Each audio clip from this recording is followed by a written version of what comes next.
আচ্ছা ভাবুন তো একজন অর্থনীতিবিদ কিভাবে শব্দের জাদুকর হয়ে উঠতে পারেন। আজকে আমরা ঠিক এমনই একজন কবির কথা জানব যার লেখায় দেশের মাটির গন্ধ পাওয়া যেত, অথচ তার পড়াশোনার বিষয় ছিল কিন্তু একদমই আলাদা। চলুন না কবি আবুল হোসেনের সে অসাধারণ জীবন আর কবিতার জগতে একটু ঘুরে আসা যাক। শুরুতেই এই যে লাইনটা, এটাই কিন্তু কবি আবুল হোসেনের সবচেয়ে বড় পরিচয়। দেখুন, একজন কবির আসল কাজই তো হল শব্দ দিয়ে পাঠকের মনে ছবি এঁকে দেওয়া, তাই না? আর আবুল হোসেন ঠিক এই কাজটাতেই ছিলেন একেবারে ওস্তাদ। ওনার কবিতা পড়লে মনে হয়, আরে এ তো চোখের সামনে পুরো দৃশ্যটা দেখতে পাচ্ছি। তো চলুন দেখি কিভাবে তিনি এই জাদুটা করতেন। তো আজকে আমরা মোট 4টা ধাপে ওনার জীবনটাকে দেখব। প্রথমে ওনার সাথে একটা পরিচয় পর্ব সারব, তারপর শুনব তার বেড়ে ওঠা আর পড়াশোনার গল্প। এরপর তো থাকছেই তার কবিতার বিশাল জগৎ, আর একদম শেষে আমরা কথা বলবো তিনি কি কি সম্মাননা পেয়েছেন আর আমাদের জন্য কি রেখে গেছেন তাই নিয়ে। আচ্ছা, তাহলে একদম শুরু থেকেই শুরু করা যাক। কবি আবুল হোসেনের পরিচয়। যদি ওনার কবিতার একদম কেন্দ্রে কি আছে সেটা খুঁজতে যাই, তাহলে দেখব সেখানে আছে দেশ। কিন্তু সেই দেশপ্রেমটা জানেন, কোনো চিৎকার করে বলা ব্যাপার ছিল না।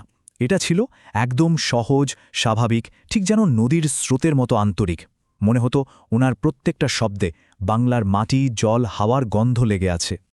আসলে কি কোনো কবি লেখা ভালো করে বুঝতে গেলে না তার জীবনটাকেও একটু জানা দরকার। তো চলুন এবার আমরা ওনার বেড়ে ওঠার গল্পটা একটু শুনি, দেখি কিভাবে তার কবি হওয়ার ভিত্তিটা তৈরি হলো। ১৯২২ সালে জন্ম আর মারা গেলেন ২০১৪ সালে, মানে প্রায় একটা গোটা শতাব্দী। একবার ভাবুন তো কি বিশাল একটা সময়। ব্রিটিশ আমল দেখেছেন, দেশভাগ দেখেছেন, আবার বাংলাদেশের জন্মও দেখেছেন। কত ইতিহাসের সাক্ষী ছিলেন তিনি। আর এই যে এত কিছু দেখা, এত অভিজ্ঞতা, এগুলোই তো ওনার লেখাকে আরও গভীর করেছে। এখানে একটা বেশ মজার জিনিস আছে। ওনার জন্ম কিন্তু পশ্চিমবঙ্গের কৃষ্ণনগরে, কিন্তু ওনার পৈতৃক বাড়ি মানে শেকড়টা ছিল বাংলাদেশের খুলনার দেয়ারা গ্রামে। এই যে দুই বাংলার একটা মেলবন্ধন, হয়তো এটাই ওনার কবিতাকে একটা অন্য মাত্রা দিয়েছিল। আচ্ছা, এবার একটা দারুণ অবাক হওয়ার মতো তথ্য দিই। আবুল হোসেন সাহিত্যের ছাত্র ছিলেনই না। উনি কলকাতার প্রেসিডেন্সি কলেজের মতো নামকরা প্রতিষ্ঠান থেকে পড়াশোনা করেছেন ইকোনমিক্স বা অর্থনীতি নিয়ে।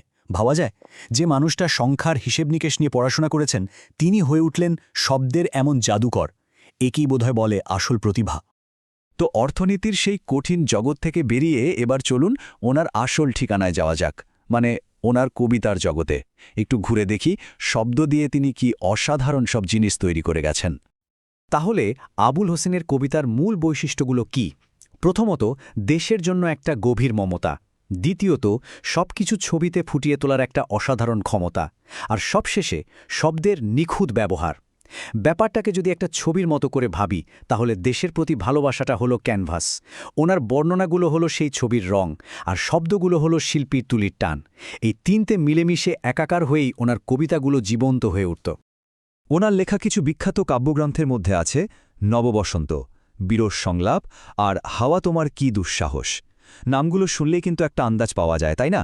নববসন্তে যেমন আছে প্রকৃতির কথা, বিরস সংলাপে হয়তো জীবনের কঠিন দিক, আবার হাওয়া তোমার কি দুঃসাহসে আছে সাহসের কথা। তবে উনি শুধু নিজের কবিতা লেখেননি, একজন দারুণ অনুবাদকও ছিলেন।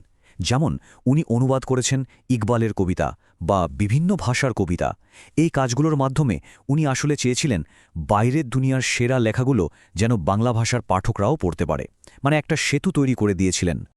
যে কোনো বড় মাপের কাজেরই তো স্বীকৃতি দরকার হয়, তাই না? তো আমাদের আলোচনার একদম শেষ পর্যায়ে চলে এসেছি আমরা। এবার দেখব আবুল হোসেন তার কাজের জন্য কি কি স্বীকৃতি আর সম্মাননা পেয়েছেন। ওনার পুরস্কারের তালিকাটা কিন্তু বেশ লম্বা আর সম্মানজনক।